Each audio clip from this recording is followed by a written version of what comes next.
আমি দেবযানী, আমার নতুন একটা ব্লগে আপনাদের সবাইকে স্বাগত। আজকে একটা মোচার রেসিপি আপনাদের সবার সাথে আমি শেয়ার করব। এখন আমি কড়াইতে দিয়ে দিচ্ছি সর্ষের তেল। তেলটা গরম হয়ে গেছে, এবার আমি এর মধ্যে ডুমো ডুমো করে কেটে রাখা আলুগুলো ছেড়ে দেবো।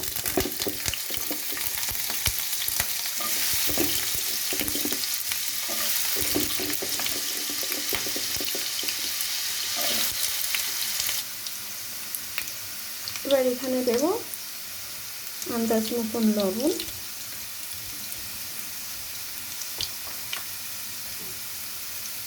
আর হলুদ। এই আলুটাকে লাল করে ভেজে নেব। আলুটা ভাজা হয়ে গেছে লাল করে, এবার আমি আলুগুলোকে তুলে রেখে দেব। এবার আমি তেলের মধ্যে অল্প একটু ঘি দিয়ে দেব। তেল যেটুকু রয়েছে এতেই হয়ে যাবে।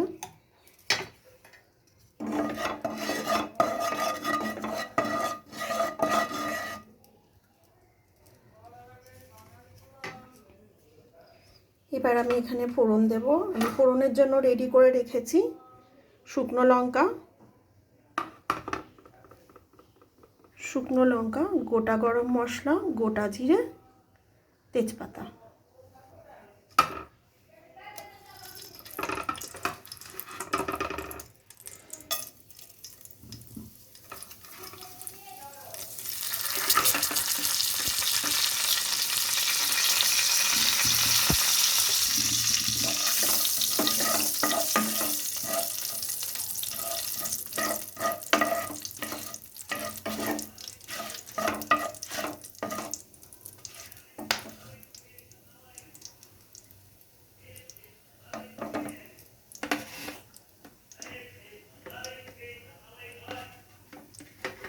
এবার এখানে আমি দিয়ে দেব টমেটো কুচি। একটা টমেটো কুচি করে রেখে দিয়েছিলাম।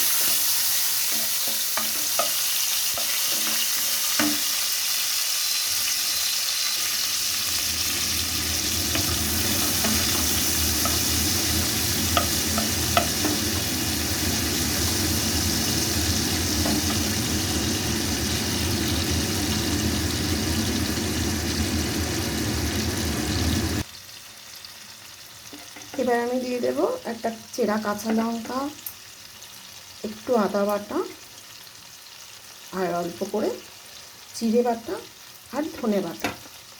এটা গুঁড়োই ছিল, গুঁড়োটাকে আমি 5 মিনিট আগে একটু জল দিয়ে মিশিয়ে ভিজিয়ে রেখেছিলাম।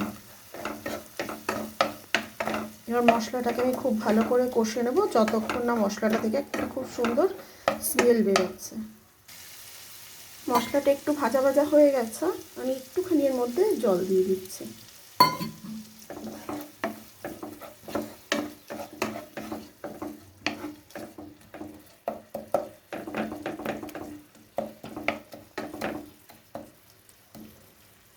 এর মধ্যে এবার আমি দিয়ে দেব ভেজে রাখা আলুগুলো।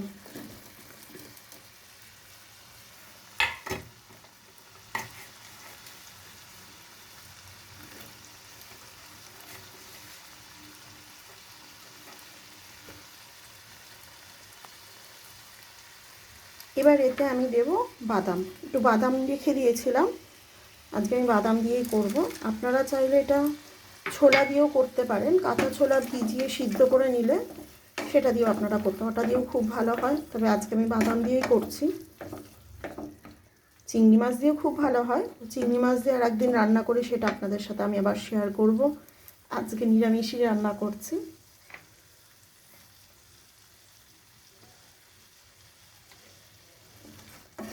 এবার বেশ কিছুক্ষণ, অন্তত 2-4 মিনিট আপনারা এইভাবে কষিয়ে নেবেন। আমার দেখুন এর থেকে আবার তেল ছেড়ে দিয়েছে। রান্না একটু কষিয়ে রান্না করলে টেস্টটাই আলাদা হয়।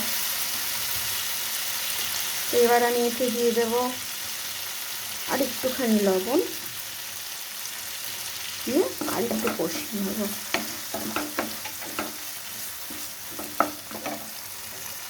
এবার আমি যে মোচাটা সিদ্ধ করে রেখেছি এর মধ্যে আমি মোচাটা এবার ঢেলে দেবো।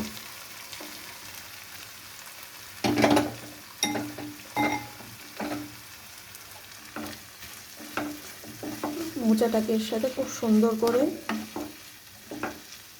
কষিয়ে নিতে হবে।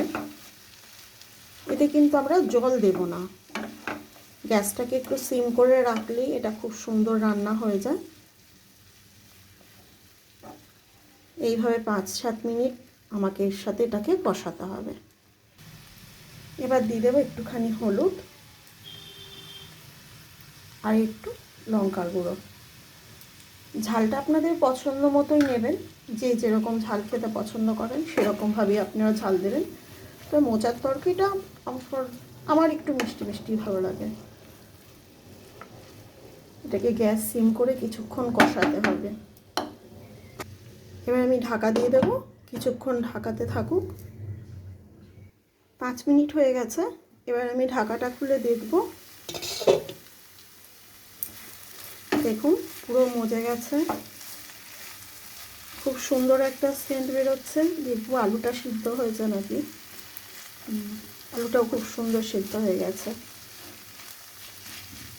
এবার আমি এতে 1 চিমটি শাহি গরম মশলার গুঁড়ো দেব। তার সাথে দেব একটু স্বাদের জন্য চিনি,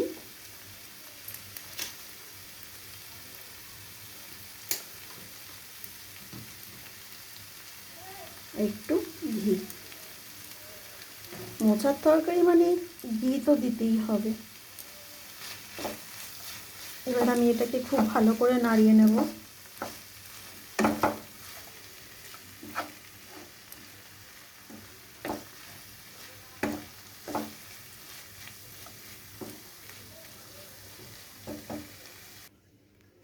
মোচাটা আমার রান্না হয়ে গেছে।